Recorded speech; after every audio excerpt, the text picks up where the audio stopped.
the mud, what I'm made up. Strut down the hall, won't stop till I get enough. Welcome to the Deep Dive. Okay, the NFL offseason keeps things interesting, doesn't it? Big news we're unpacking today.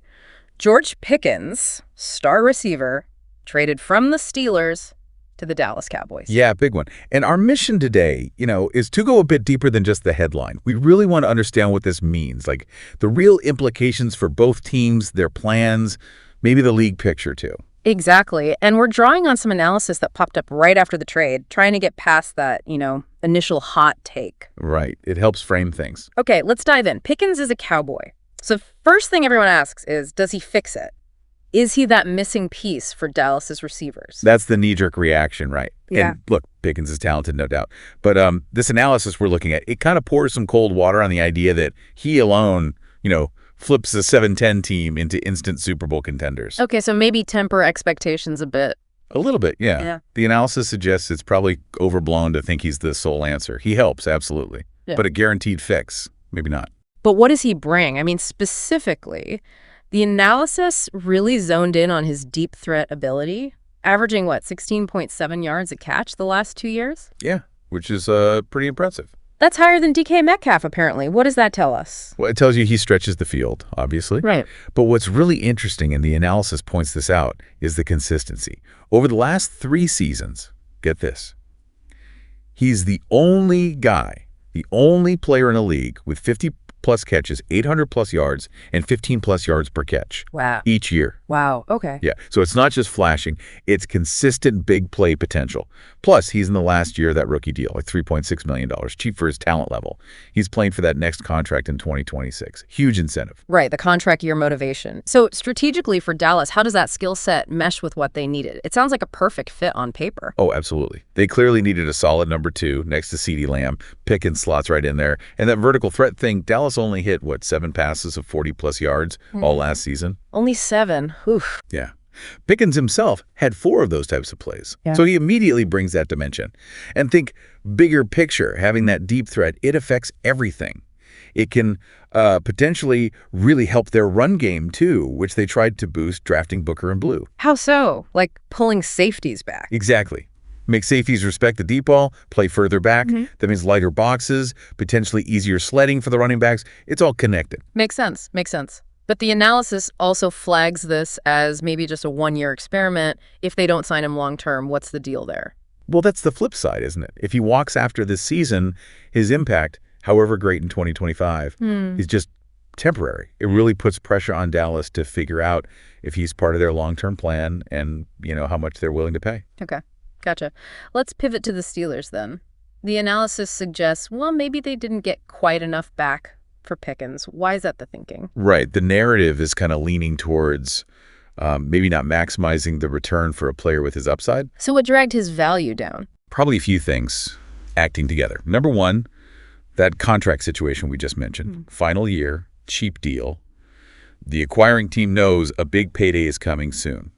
That always factors in. And then there's the other stuff. And then there's the behavioral concerns, which have been pretty well documented. Yeah, the analysis listed quite a bit, scrubbing his Instagram, the free me thing, the blocking effort questions, the eye black messages, even being late for games. It taints a picture. It does. It paints a picture of, immense talent, but maybe some maturity hurdles still to clear. Mike Tomlin even said he's got to grow up in a hurry. That tells you a lot about the team's perspective. Yeah, it's pretty direct. And the timing of the trade is interesting, too. Doing it after the draft. Especially in a year where the receiver class wasn't seen as super deep. Yeah. Did that maybe hurt their leverage? So teams had maybe already filled their receiver needs in the draft, fewer potential bidders. Possibly.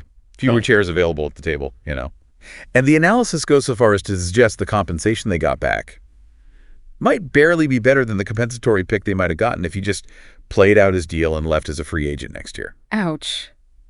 If that's true, that's not ideal for Pittsburgh. Not ideal, no.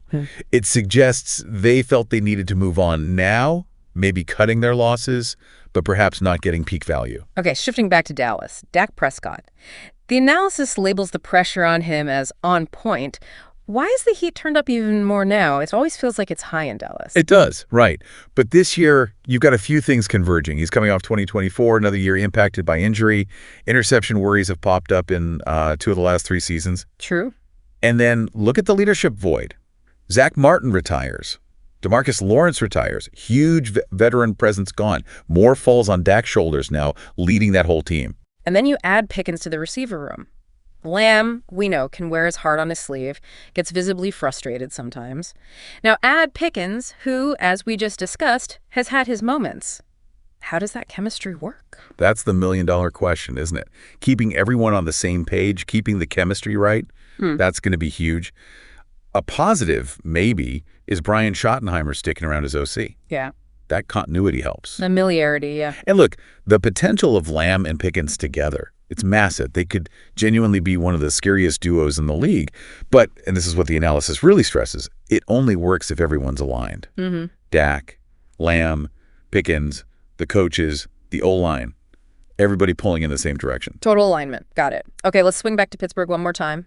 Their offense without Pickens. The analysis wasn't super bullish, suggesting they might have actually taken a step back weapon-wise. Yeah, the overall picture is murky. Yeah. They made moves, sure. Yeah. But a lot were kind of one-for-one swaps. Metcalf comes in for Pickens. They draft a running back to replace Harris, essentially, address the O-line. Right. But just looking at receiver, they lose Pickens, Van Jefferson, Mike Williams. They add Metcalf and Robert Woods. Even if Jefferson and Williams weren't huge contributors last year, it's still a net loss in terms of bodies and potential targets. The depth took a hit. So Metcalf is clearly the guy, the number one. Who else is there for whoever plays quarterback? Well, Pat Freiermuth is a solid tight end, assuming he stays healthy. Calvin Austin III, he's got that speed, that deep threat potential, but maybe he hasn't put it all together consistently. And then Roman Wilson, the rookie from last year, missed the whole season injured. He's basically a complete unknown. So a lot of question marks after Metcalf. A lot. Yeah. The analysis is pretty clear. They really need another reliable receiver to step up or be brought in. And they even mentioned some names floating around. Free agents like Cooper, Keenan Allen, Gabe Davis. Maybe even trade possibilities, like with the Packers maybe having a surplus. Yeah, those names are out there. But each one comes with its own baggage, right? Age, injury history, cost. There's no perfect, easy answer sitting there waiting for them. It's going to take some shrewd evaluation by their front office. Okay, last piece here. The Aaron Rodgers speculation. Will he end up in Pittsburgh? The analysis called the idea that trading Pickens scares him off overblown. Why would that be? It's an interesting angle. Because, on the surface, Rodgers loves those big play guys, those deep threats.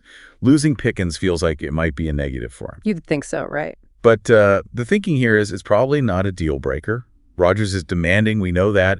He expects near perfection. We saw him get frustrated even with Mike Williams briefly. Maybe the Steelers told him, look, here's the plan for Pickens. Here's what we're doing instead. Communication is key. And maybe Metcalf is enough of a primary target. Didn't they work out together already? They did. That's a really good point.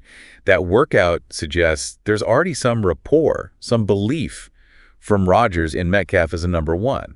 So the analysis basically argues that maybe Rodgers sees Metcalf, sees the potential for Austin or Wilson to step up, maybe anticipates another veteran signing. And feels like there's still enough to work with. Exactly. Enough pieces there, even without Pickens, to make the offense potent if Rodgers were to, actually join them. Okay, so let's try and wrap this up. This Pickens trade, clearly way more complex than just player A for draft pick B.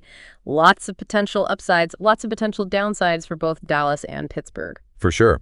And it definitely adds another layer of drama or maybe pressure to Dak Prescott's season and that whole ongoing Steelers QB saga. Absolutely. It touches on, everything. Team building, player personalities, money, future plans. Just a fascinating ripple effect from one move. Really is. A great case study in how interconnected everything is in the NFL. So thinking about all these moving parts, all these angles we've discussed, here's something for you, the listener, to chew on. Which team, Dallas or Pittsburgh, do you think really comes out ahead in this deal in the long run? And what's going to be the single biggest factor, the key thing, that decides if this trade was a win or a loss for them? Definitely something to think about. Thanks for taking this deep dive with us. Sound the alarm. I'm coming up. We'll have a ball. I'm sweet like a buttercup. You're a Barbie doll. Show them all what I'm made of. Strut down the hall. Won't stop till I get enough.